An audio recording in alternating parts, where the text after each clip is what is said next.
Well, let me welcome everyone to our conversation on faith and economics. And I'm very happy to have as participants in that session, and you saw their bios in the earlier session if you were able to join us there. I have Mary Hirschfeld, who is has two PhDs, PhD in economics from Harvard University and PhD from Notre Dame in theology. And we have Sarah Hammersma, PhD economist, who is currently at the Maxwell School at Syracuse. Am I right about that, Sarah? Yes. That's correct. And I'm happy to see that you are tenured at Syracuse. Yes, exactly. And we also have Spencer Banzoff, who is, well, PhD from Duke and long time in work in environmental economics and is currently at Georgia State University. He's also a research fellow at the Property and Environment Research Center in Bozeman, Montana.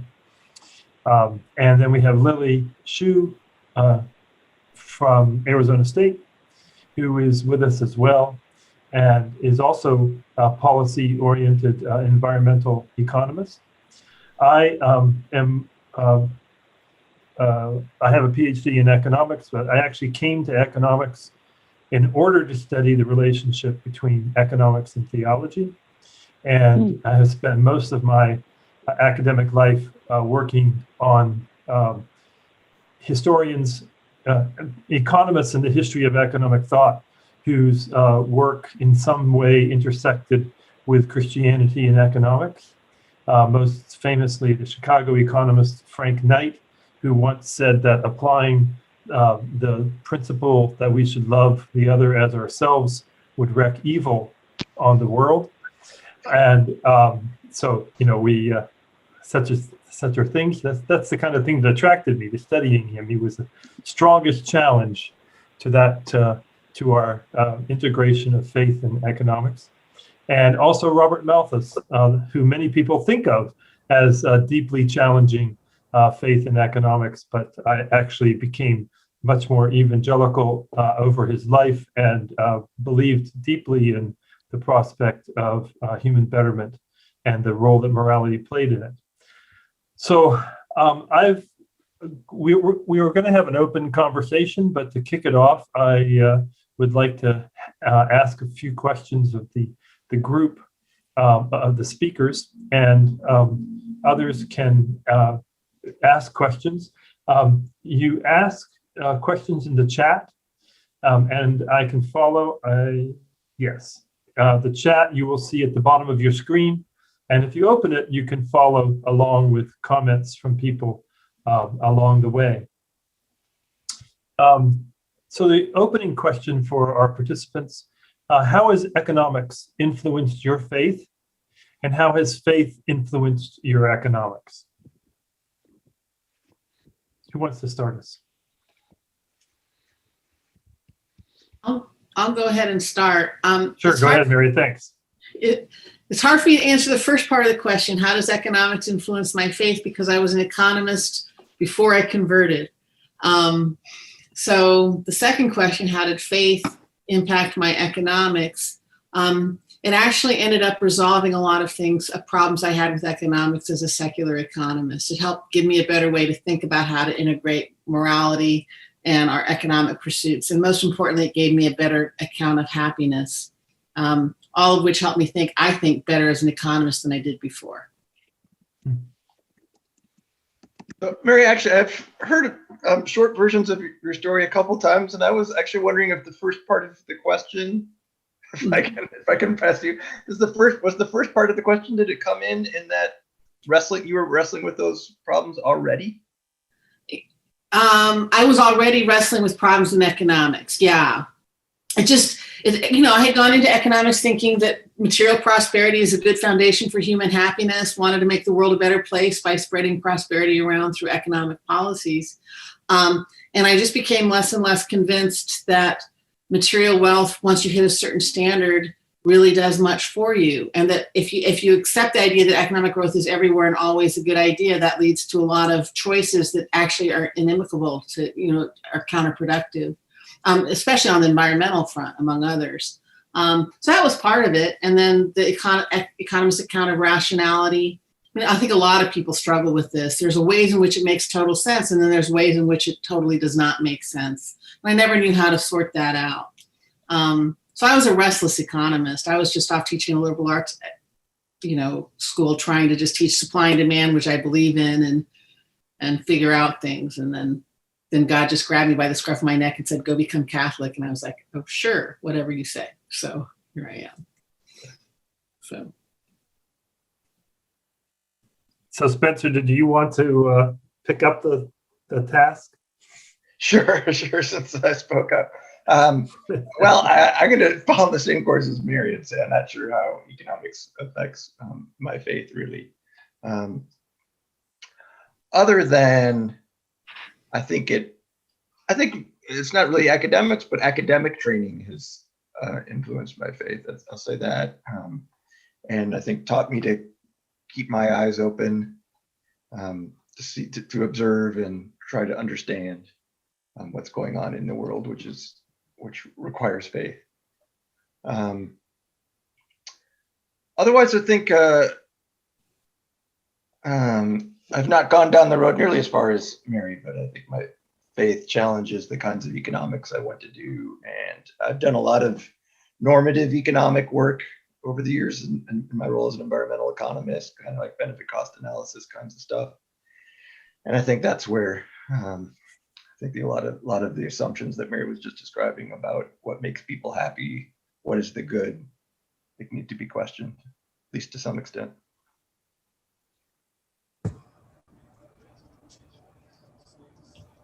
I'll chime in. One thing that I think, to try to think about how being an economist affects me as a Christian, I was a Christian first. I think it's very easy as a Christian to have some moral priorities and think that those translate really transparently into social priorities that are policy relevant and related.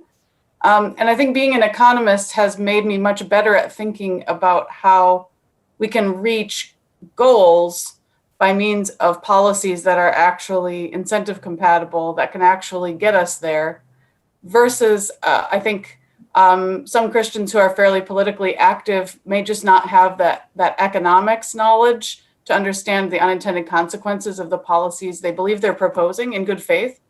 And so I think being an economist has helped me both think more carefully about how to accomplish good through policy, and also try to communicate more with the church and my friends in the church, particularly those who want to be active in advocacy for policy, to help them think about whether the policies they advocate are actually likely to reach the goals that they intend. Yeah, Sarah, that's a really, really important point. So, I mean, I didn't need to learn that coming in, after I already knew that as an economist. But there are so many Christian theologians who are really interested in economic matters who just desperately need to understand what economics has to say about these matters. So it's a really important office that Christian economists should be able to play for the church, to say, yes, we care about the poor, but just throwing, just ill thought out policies will make things worse, not better. You should think harder about what you're doing. Exactly. Mm-hmm. I would say that, and Lily, go ahead, Lily. You look like you were ready to say something, so I'll let you go ahead first. Thank you. So thanks, Ross, for the question. I think I would try to answer that question kind of like backwards. So let me first talk to also about how faith has influenced my research or economics. I guess in two dimensions. One, I go back to kind of like my primary calling to love God and to love my neighbor. And so I think in my work, and I'm thinking of Psalm 127, where it says, "Unless the Lord builds a house, the builders labor in vain." And so that's kind of like the way I'm trying to approach kind of my research.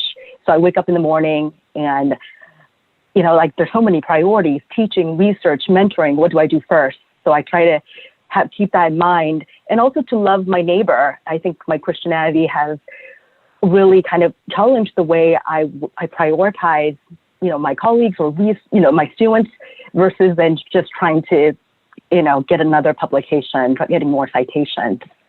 And as an environmental economist, an environmental policy scholar, the idea of kingdom creation care is so kind of, resonates so much with me, how to protect our earth, stewardship, management, and using this idea, I think both Spencer and Sarah also mentioned about incentives, and just this idea of how do we, you know, as an economist, the empirical reality is so important to us. And I think that's kind of one of the contributions of economics, is to really kind of methodologically and analytically help us to understand,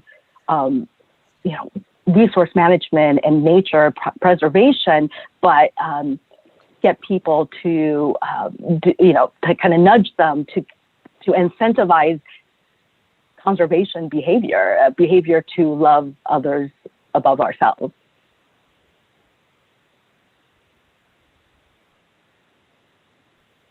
Thank you. Does anyone in the audience have questions regarding this question about how faith and economics may challenge each other or influence each other that they would like to ask?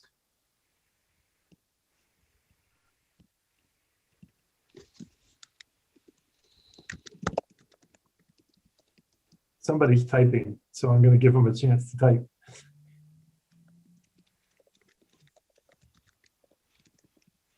Maybe not.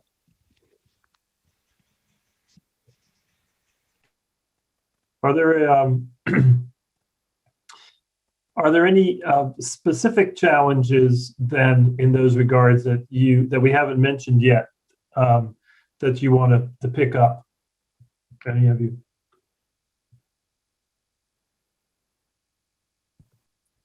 I could discuss one. Yeah. Something that's been kind of that's been tugging on me over the last few years, and my friend Chris Bollinger, who's here, has helped me with this, being on a panel, is thinking a little bit bigger about how our profession displays our work and sort of sells or disseminates the work that we do for the social good. And so, one thing that I find challenging is because the incentives within the profession are very much to be successful by the standards of the profession, inside the profession, and impress the people inside.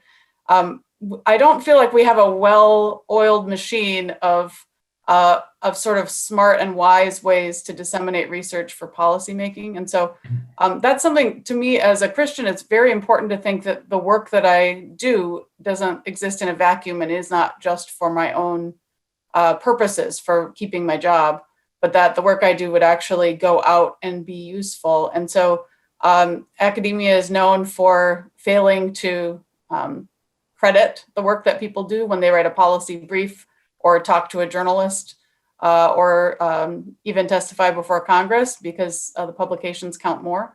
And so I'm really interested in ways that we as academic economists can do a better job of disseminating our own research in ways that are useful for society. And I've invited both Christian and non-Christian economists to join me on some panels at the APAM meetings and the SEA meetings to sort of have that discussion. The AEA doesn't take the session when I propose it, which I think is interesting in and of itself. It's just meant to be a session that says, when is it wise to release your working paper? What are good ways to do that? What are bad ways to do that? And what happens when we make a mistake in how we disseminate? We also talk about things like discrimination that happen when a woman disseminates a paper versus a man. She's more likely, for instance, to be beaten up on Twitter or whatever her dissemination tool of choice is. And so there are a lot of issues with dissemination that I feel like as Christians we should be reflective about, that maybe the profession doesn't push us to think very much about. That's a good point. I don't know if this is not the exact same problem you have, When I started pursuing my PhD in theology and started working on this work about economics and theology and how they go together, one of the problems I came up against is just my publishing profile then had to be very different from a regular economist because, JPE is not going to take the kinds of papers that I write under any circumstances. And so when I came up for tenure the second time, it took some work, and the school finally bought into the idea that I was doing significant work, but there weren't venues, quote unquote, counted. So all that's to say, there's a lot of barriers in academics to pursuing truth in a good way that impacts people differently, and it's frustrating. And I think it inhibits genuine interdisciplinary work because trying to find places to publish it is really hard, and getting people to see that it's valuable work is really hard. And as you say, as academics, what's our main, what's our true good that we're pursuing? It's to find things that are important for people to understand and to share that with people, and to have such narrow gatekeepers for that is a problem. So it would be good to try to find alternative paths to getting work out there and to validating the work that we do. There are a lot more journals than there were when I started in the profession. And yet at the same time, it's still the same journals that were important when I started that are still important today. And except, plus a couple in each of the fields that you all are in.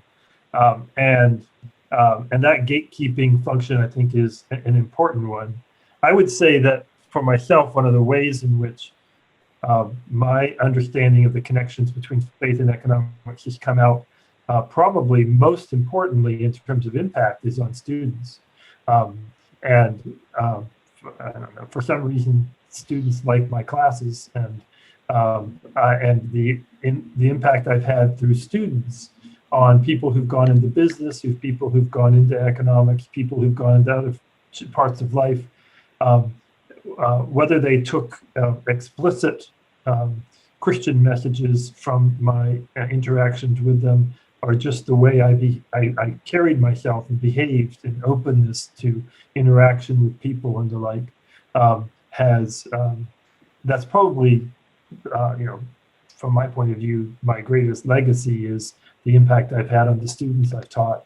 And I have never taught a graduate course ever in any subject ever. I only teach undergraduate students. And that's been the kind of calling. I think of someone like Paul Hayne, who unfortunately died about 10 years ago, but who deliberately chose at the University of Washington to not seek tenure and not have a research profile, but the department kept him, and he taught first-year economics because he was a phenomenal teacher. And that's not well praised in the discipline of economics, but it is one of the ways in which we can connect to people and attract their attention. Sarah, go ahead, Lily. Go ahead. Sarah, you had mentioned at the beginning of the conversation about the Association of Christian Economists. Could you say a little bit more about the association? I actually myself recently discovered it and have been listening to the podcast, and was really excited that there was this association that brings together economists. And and there's a journal as well. What kind of articles do you publish? Great question. So I'm the new vice president of the association. I have been involved since I was an undergraduate with Kurt Schaefer at Calvin College, if any of you know him. And so it's about half my life now. I've been part of the association, and I realized it was time for me to step up. And what we do is we have a couple of sessions that we sponsor at the EA meetings every year, or the ASSA meetings, I should say. So there are 2 sessions sponsored by ACE, that's us, the Association of Christian Economists. Usually we have a session that's got a bit of a philosophical or theological bent to it, and then we'll have a session That's a more typical session, maybe some empirical papers around a particular topic that we think is something Christians should care about, but the papers themselves don't necessarily look any different than the rest of the profession. We also have a fellowship luncheon every year between our two sessions as a way of just connecting. And then over the course of the year, if there are job openings or items of interest or conferences, people share them with the list. Once in a while, the association itself organizes a conference, and I think that will be happening in the next couple of years. So that's in the works. Of course, it got interrupted by the COVID, so we're still figuring out the plans for that. As far as the journal goes, the journal is a mix of book reviews, lit reviews occasionally, and papers that are of interest for thinking about faith and economics. So it could be something on economics of religion, or it could be something on theology. Sometimes we have a sort of a back and forth. There was one that was a famously hostile one between Dave Richardson and Jamie Smith, if you know either or both of them. Jamie Smith's a philosopher at Calvin, and Dave Richardson was an economics professor here at the Maxwell School, sort of debating what constitutes a Christian approach to economics. And so it's a platform for disagreement and discussion. I think it's a very live question. The question that Ross asked us is a question that is asked in the organization, and people answer it differently and among themselves. And we have great conversations around that. And the podcast is new, a great new addition. So I encourage you to listen to that. That's called Faithful Economy. I'll toss another question out here in a little different direction. One of the possible implications of the first commandment from Jesus, love God with all your heart, soul, and mind, is that we are to have a long-run view, some would say heaven-centric, of our decisions here on earth. So thinking about both short-term and long-term decision-making in markets, what are some of the implications of that commandment on us individually or collectively? The commandment to love God with all your heart, soul, and mind.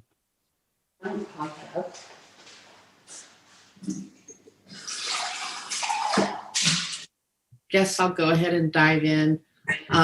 That's actually the essence of the book that I wrote, Aquinas in the Market.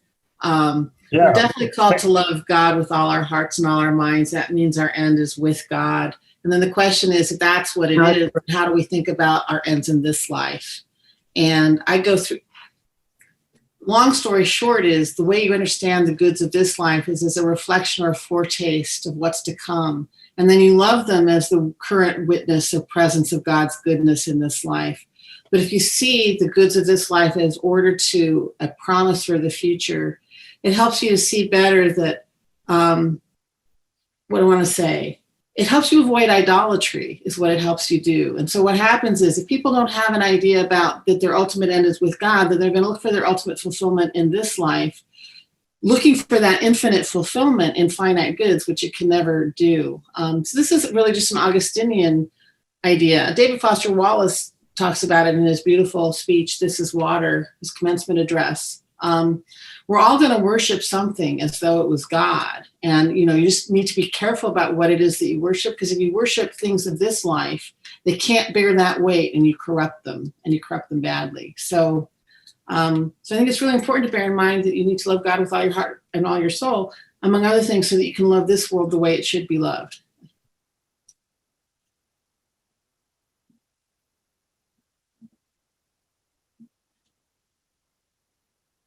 I'm leaving a silence for people to pick up the theme. If not, I leave open for the audience. You can ask questions, and we have some questions that we came up with to talk about, but we want to answer your questions as well. So you can put the questions in the chat, and I will keep looking at that, and also at the other list of questions I have. I wondered, it might be useful for our audience to identify several of the people that you think it's worth reading besides the ones of us who are here, who do you think we should read to help us think about faith and economics?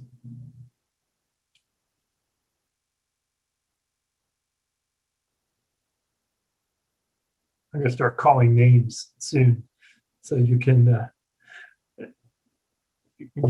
kick in before that. Well, I'll offer you a couple names to start. Unfortunately, he doesn't have a book on the subject, but anything by P.J. Hill, who's a longtime professor at Wheaton College, the first professor of economics in college, and PhD trained at the University of Chicago. PJ is well worth listening to or reading about faith and economics as an economic historian, and just a very sensible, I want to call him a sensible fellow. And if you have a chance to hear him or sometimes watch a podcast of his, I know that Sarah Estelle at Hope College has posted a talk he did on environmental ethics and Christianity from a podcast or a Zoom session she did with him last year. He's well worth reading. I wonder if others have other suggestions. I mean, I'm obviously Mary, Spencer, Sarah, Lily, well worth reading. So who else should we read? I always like to put in a plug for Andy Youngert's book, Approximating Prudence.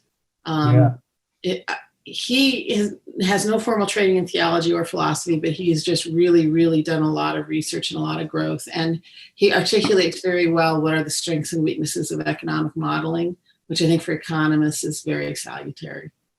Yeah, I would second that nomination as well. I had the chance to meet Andrew at a Acton Institute event that was basically a reading of the book, and it was a good thing. Others? I like some of Bob Sugden and Luigino Bruni's work on ethics and economics.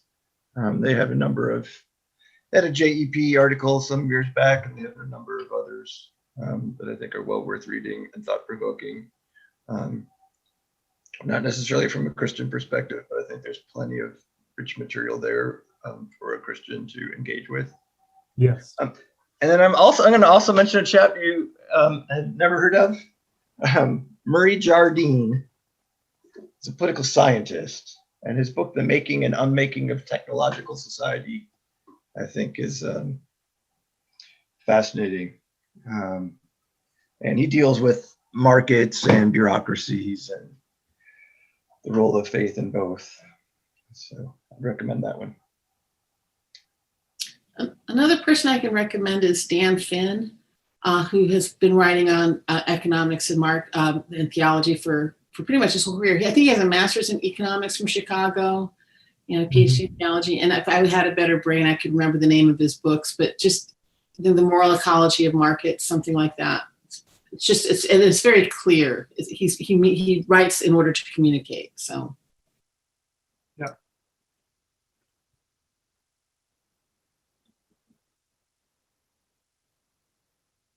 I have a question from the audience. I keep leaving some open spaces because sometimes people need a few extra seconds. And I tend to be one of the people who jumps in the breach fast, so I'm trying to deliberately restrain myself from leaping in. But Sarah actually asks, she'd like to hear from Spencer or Lily about encouraging the church to recognize environmental challenges. Any interest in picking that up? What do you want to say to the church about environmental challenges?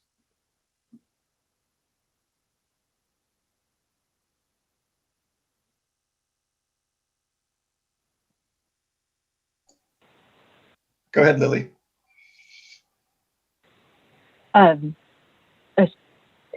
I would love to hear what Spencer has to share as well. But one, I wonder what you all think in terms of how economists think about the environment and how, in fact, I think the faith community can learn from kind of some environmental economic frameworks for thinking about environmental conservation and prosperity. So I think as people of faith, we believe in wealth and prosperity for all, and we care about inequalities and cherish freedoms. And I think in that way, we should take very seriously how sometimes our seemingly rational economic behavior, in fact, incur costs onto others and onto society. And in environmental economics, we call these externalities, right? And how there are market failures. Well, governments fail too, so government failures as well. But we sometimes talk about tragedy of the commons. And I think this is actually a very powerful contribution that economics can make to kingdom care, where we think kind of very rationally, analytically, about how to think about, these are actual material costs that, behaviors of, individuals as well as firms are having consequences in terms of, destroying nature or, making water and other resources harder to come by. So that just, and so I think there's opportunities for conversations between faith and economics or environmental economics. Spencer, I would love to hear your thoughts. Well, in terms of the specific question Sarah asked, I think that probably our role is, a big part of our role is, well, it depends on the church you're in, actually, right? So some churches probably just completely ignore the environment, and then our job is going to be to maybe call attention to environmental issues as part of loving our neighbor and loving God's creation. And in other churches, probably the message needs to be more what was mentioned earlier, I think with Sarah and Mary both, on pointing out that just well-intentioned policies don't always work. So there's probably both sides of that coin. Yeah. But I think it's an interesting area because it's an area that economists did not want to touch for a long time in the history of economics. And when economics was defined as material welfare, you could be a natural resource economist, right? You could talk about extraction of resources, but in terms of beauty or love of nature or anything like that, economists did not want to touch that. And then once economics became about opportunity costs, the economic way of thinking, sort of a Gary Becker kind of approach, then we could start thinking about that, because there's always an opportunity cost between developing a resource or preserving it. You can do one or the other, but not both. So that's an economic choice. And the trade-offs among the kind of narrow instrumentalist uses of nature versus preservation of a landscape are important ones, and it becomes an opportunity, I think, it becomes an opportunity to bring discussions about beauty and the good into economics.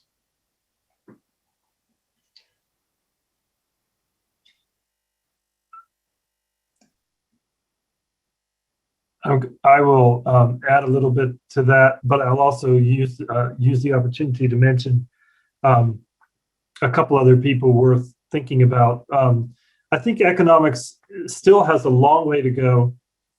In fact, I don't think it's hardly even begun to deal adequately with Elinor Ostrom's work.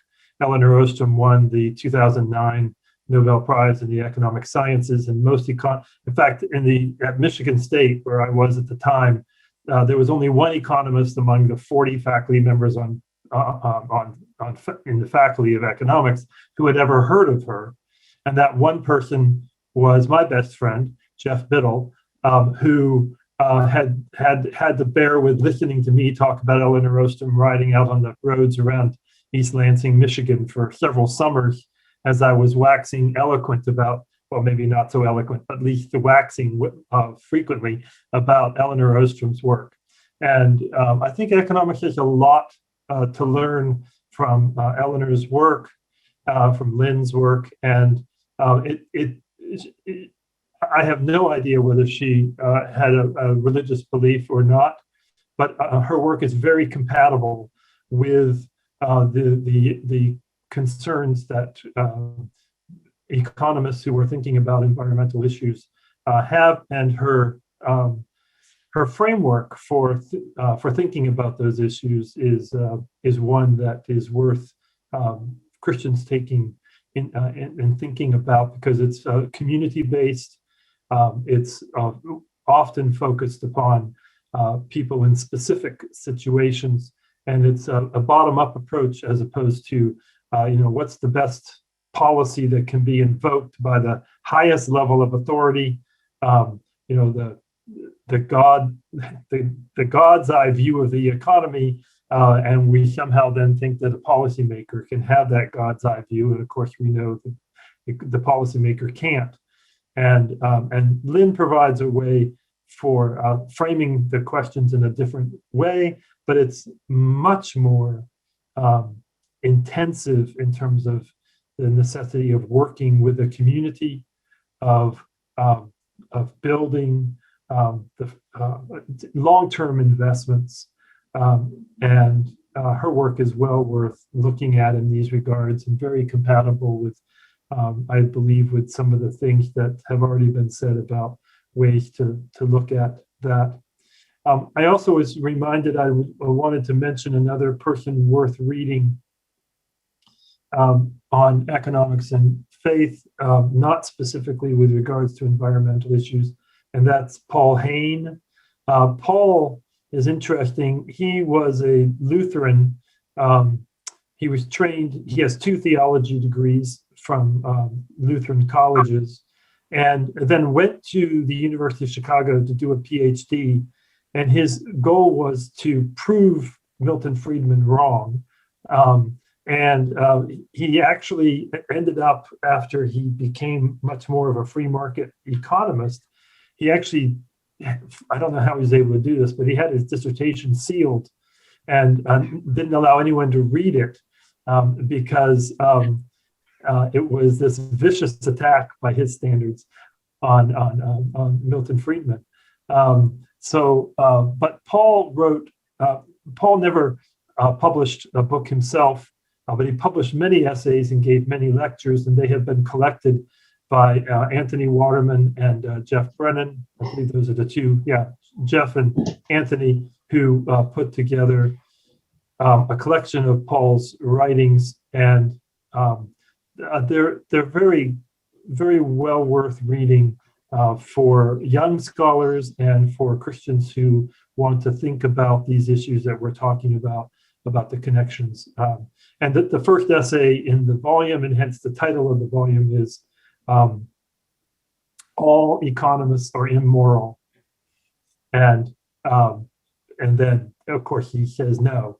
But so it's a question, but at the same time, he's how can a Christian think about economics, because economics is immoral because of its orientation, and that he begins to raise some of these issues. So what do we bring as debates on all kinds of policies, not just environmental policies, but others, as Christians and as economists?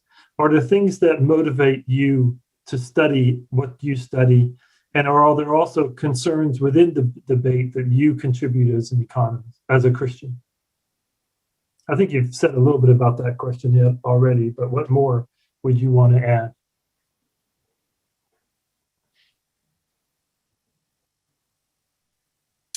I guess I can say I don't actively do research in public policy oriented kinds of empirical or modeling or anything like that. But I do want to always say when these debates happen that as economists, it would help if we could really, there's one idea that we have that I think would be really good for a lot of people in the world to hear, and that is to distinguish between the goal of what we're trying to achieve and then the means that we're trying to use to achieve it. It just feels like, for whatever reason, people get polarized around the means in a way that's counterproductive. So I'm thinking about things like debates over minimum wage. And it just seems to me that if you really, really care about the working poor, you should be absolutely 100% agnostic on the question about whether minimum wages help or hurt, because that would allow you to go in and look at the evidence and try to evaluate it more properly. I think we end up with a kind of idolatry about means where you just know some economists are going to read all the evidence and say minimum wages help, and that other economists are going to read all the evidence and say minimum wages hurt.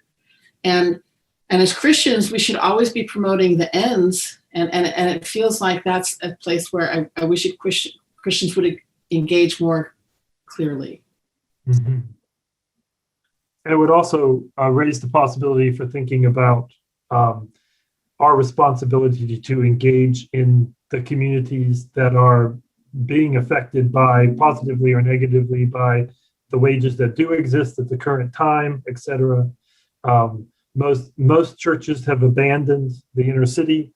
And so they're no longer neighbors with people who are poor, and hence don't have the active engagement with people who are experiencing the effects of policies that are being undertaken.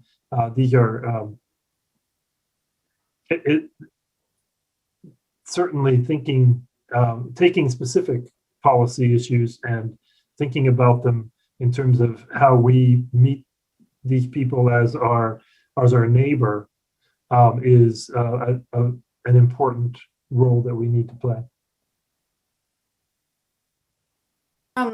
I'll chime in and sort of hit on what Lily just put in the chat as well.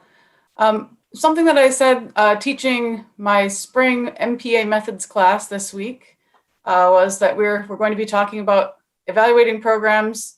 We use a lot of regression analysis in this course.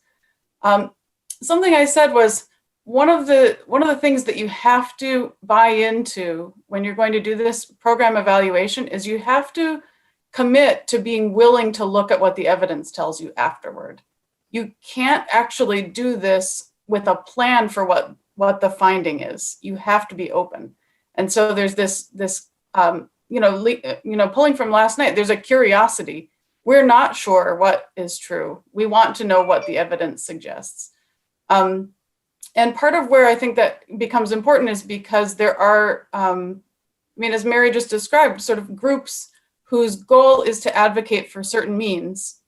And so I told my students, doing this kind of evaluative work is going to mean not participating in something that is ex ante committed to certain policies, because our goal is to actually figure out if the policies lead to the outcome we have in mind. And so, for instance, I asked for some data once from a think tank, some policy data that they had collected. And it took a bit of negotiation, but one of the factors that came into play was the think tank was concerned about protecting the program that I was studying. And I'm interested in protecting the people who are supposed to be benefiting or not benefiting from that program. And so, of course, the questions I'm asking will reveal whether or not that program is helping those people. And so I can't commit ex ante to saying that my results will support that program. That's just not how it works. And so this is, like Ross, I feel like most of my influence is through my teaching. I'm trying to train people who will go out into the world and recognize how to look at evidence and absolutely maintain their values and their commitments, but having those placed in the right place, the telos, like what's the point? Where are you trying to go? I am trying to make sure people who are currently in poverty will get what they need. And that might mean, like the first policy I studied in my dissertation, that this policy should probably be abandoned because it doesn't do anything to help people. Those employer subsidies, for anyone who wants to know. Didn't provide any new jobs, barely any wage pass through to the workers. A great way for the government to say it's doing something that it's not really doing much. And so in social policy, I find it's so crucially important to think who are the beneficiaries, what are the goals, and to be absolutely willing to say a program that sounds good on paper might not work. And we have to be willing to accept that if that's what we find. I have frequently found among those who are able to take that kind of balanced approach that you were suggesting, many Christian economists. So I don't want to claim that it's something that's unique that our faith brings us, but it in some fashion, our faith gives us some kind of sense of being, of taking responsibility well for the views that we're treating and examining, as opposed to pounding what will give us the biggest points, even when it comes to tenure.